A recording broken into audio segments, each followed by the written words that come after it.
Hey guys, welcome back to the channel where you can find all of your basic guides on Total War games. Today we are looking at each individual unit's role of the Wood Elf faction. The Wood Elves have a missile-focused roster with a variety of enchanted arrows and fast-moving cav, contrasted with tanky forest spirits who can absorb damage but cannot deal a ton.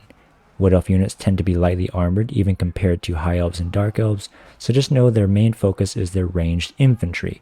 Timestamps can be found in the description if you would like to skip to a particular portion of the video.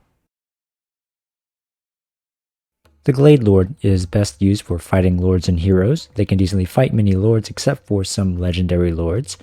They also have some skills in their skill tree that buff up your melee infantry. The Ancient Tree Man combines the melee stats and tankiness of the Tree Man with magic and some extra abilities. This makes them a more useful unit and a better anchor for your frontline engagements. They can hold the line with your Eternal Guards while also using the Lore of Life to keep your elite infantry healthy and dealing damage. There are 5 different spellweavers for the Wood Elves, those having access to the Lore of Shadows, Beast, High, Life, and Dark. These spellweavers will need to be kept out of melee and preferably left in the back line. If engaged with melee infantry, they will take quite a bit of damage, but if engaged with melee lords, they will likely die very quickly. There are also 3 different spell singers for the Wood Elves, those having access to Shadow Magic, Beast Magic, and Life Magic. These will also be kept in the back line, avoiding melee combat at all costs. The Branch Wraith is a strong anchor to the Wood Elf front line, not because they are incredibly dangerous combatants, but their utility greatly increases combat effectiveness.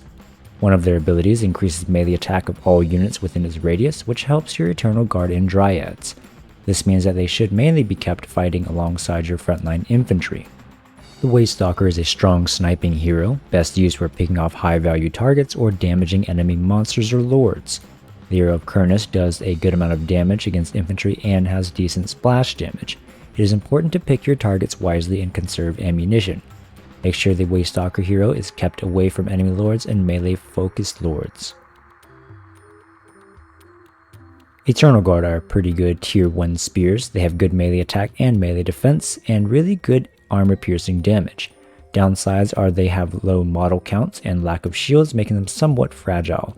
The shielded versions are the much better choice here. Dryads are a frontline alternative to the Eternal Guards. They are more fit for fighting lightly armored infantry. Between their physical resistance and armor, they can take a substantial amount of damage, and their immunity to psychology makes them very reliable, although they are not well suited for fighting large targets. For their cost, Eternal Guards with shields are one of the best spear units in the game. They have high melee defense, shields, bonus versus large, high armor piercing, and good leadership. They are incredibly efficient from a cost perspective and can hold a frontline pretty well, although they still do have low model counts. These will be used as the bulk of your frontline while filling it with a few Dryads to deal with the light armored infantry. War Dancers are a bit of a glass cannon in spite of their physical resistance due to their low armor and health. They excel at cutting through low tier infantry. Since they are quite fragile, they need to pick their targets carefully and not allow themselves to get mobbed and flanked. These would typically be used for bolstering your front lines. Keep in mind that they have an active skill that allows them to raise their melee defense in exchange for melee attack. This is very useful when fighting lots of low tier units. The War Dancers will still murder them mercilessly, but potentially holding out for a very long time. Wildwood Rangers are a heavy infantry that specializes in hit-and-run tactics. They are a melee counter to heavy infantry like Blackguard and Black Orcs. They are also decent against large armored targets. Basically, they are a generalist unit against the armored targets. Keep them in reserves to counter any armored targets engaging your front lines. The Azrai Spear changes the War Dancers from an anti-infantry unit to an anti-large unit. They should be used similarly in that they should be kept in the reserves. They should be committed to fending off monsters and cav that can try to break into your back lines. Their ability also allows them to gain a burst of missile resistance at the cost of their melee defense. This is extremely useful whenever under fire from ranged infantry. Blade Singers are essentially upgraded versions of War Dancers. They are one of the best melee infantry, able to take on other elite infantry and mowing down lower tier infantry. Their Whirling Death ability allows them to change their focus between base damage and armor piercing damage to deal with their current target. These should mainly be used to bolster your frontline engagements. Glade Guard are an absurdly good low-tier ranged infantry with excellent range, damage, speed, and can fire while moving. Keep them behind your frontline units and protect them with your reserves. Glade Guard with Hagbane tips are your poison ranged infantry. These will be used to volley into the frontline engagements to debuff the enemy frontline's infantries. Glade Guards with Starfire shafts have armor piercing and flaming ammunition. These will be brought against factions with lots of heavy infantry or undead units. Deepwood Scouts are much more expensive than Glade Guards, but have a few advantages that justify the cost. They have stock and vanguard deployment, which can be very useful if you can keep enemy cav away from them. Stock makes it harder for the enemies to target them with missiles and artillery fire, and they can fire while moving. Deepwood Scouts have the ability to kite infantry with ease. Lastly, they have magical ammunition, which is just a cherry on top. They also don't have great armor-piercing damage, so Glade Guard with Starfire shafts will need to be brought as well if you are fighting heavily armored factions. Swift Shiver Shards means the unit has 2 projectiles, essentially doubling the damage output. However, they drop from 180 range to 135, meaning they have to get closer to deal their damage. If you want a more damaging micro-intensive unit, then bring these. Otherwise, regular Deepwood Scouts are the better version. Waywatchers are the premier archer unit in the game. They can devastate anything they target and can even out-damage Sisters of Athel Loren. They can fire armor-piercing missiles in any direction while moving with deadly accuracy. It is best to conserve their ammo by mainly targeting high-value targets like monsters, elite infantry, cav, or enemy characters. Make sure to protect this unit at all costs. Glade Riders with spears are your fast, light infantry that function best for chasing down archers, artillery pieces, and units routing off the battlefield. Try to keep them out of prolonged combat with melee infantry. Wild Riders are very fast, light shock cav with additional durability from their physical resistance. They are vulnerable to missile fire and getting mobbed in melee. Keep them for chasing down the backline infantry or units routing off the battlefield. The shielded Wild Riders are the preferred version of the two. The shield gives them more survivability at the cost of slightly higher upkeep. Utilize these guys in the same way as the regular Wild Riders. The Great Stag Knights are a monstrous shot cap for the Wood Elves. They have good armor piercing damage and frenzy, meaning they have melee stat bonuses as long as their leadership remains high.